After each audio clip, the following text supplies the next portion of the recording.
I'm sure you've heard the news. Fast fashion is a term that's been making headlines for years now.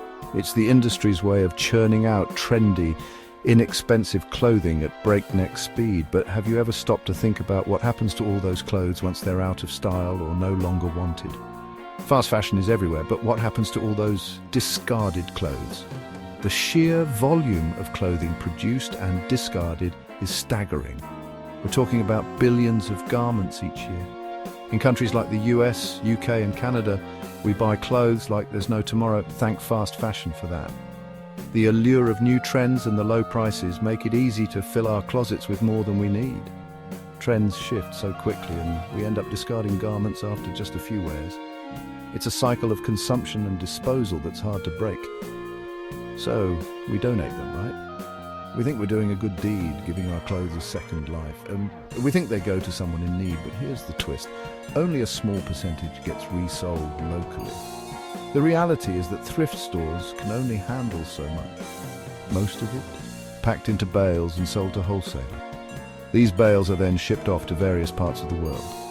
These bales make a long journey to countries in Africa, South America and parts of Asia.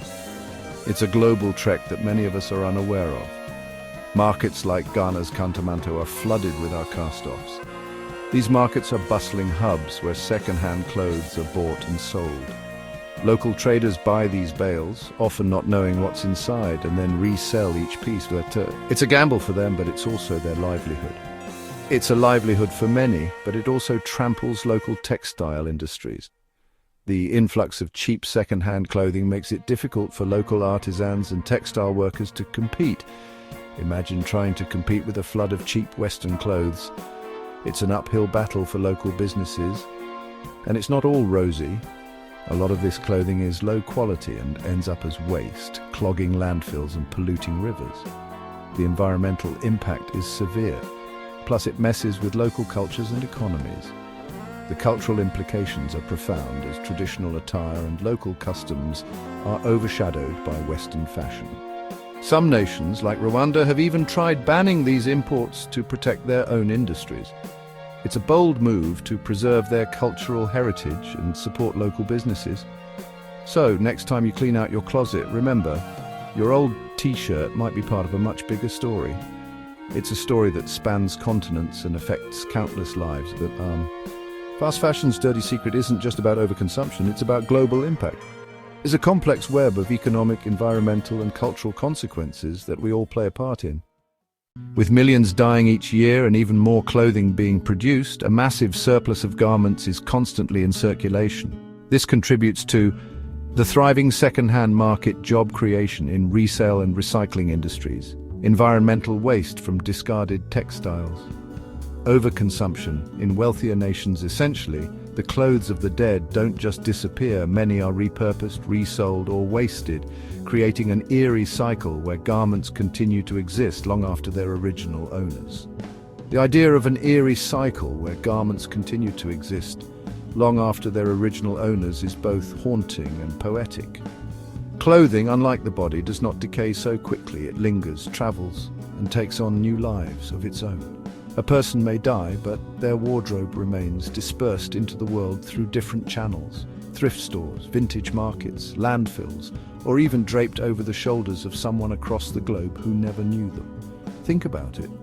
Clothing carries traces of its wearer, the scent of perfume in a scarf, the creases in an old leather jacket, the faded imprint of a wallet on the back pocket of jeans. These garments, imbued with personal histories, outlive their owners and take on a spectral existence. In some cultures, clothing of the dead is believed to hold energy, a residue of their essence. That's why some traditions involve burning or burying a person's clothes with them, so they do not haunt the living. In contrast, in Western economies, clothes are stripped of their sentimental weight and thrown into the vast machinery of capitalism. Shipped, sold, repurposed and worn by strangers who will never know the ghosts lingering in the seams. A suit worn by a businessman in New York could end up in a street market in Lagos. A dress once worn to a funeral in London might be sold to a second-hand shop in Manila. The favorite t-shirt of someone who passed away might be tossed into a landfill, its fibers breaking down over centuries, outliving generations. In places like Ghana's Kantamanto market, where mountains of second-hand Western clothes arrive daily, vendors often refer to these garments as obroni wawu, a phrase that means dead white man's clothes. It's an open secret that many of these clothes once belonged to the deceased, packed up by grieving families and sent off into the world, unwittingly feeding the cycle of waste and resale. If bodies fade but clothes remain, it makes fashion itself a memento mori, a reminder of mortality. A coat once wrapped around a living body is now just an empty shell waiting for another. In a way, clothing becomes a kind of afterlife for its owner, carrying fragments of their existence forward into new hands, new homes, and sometimes even new continents.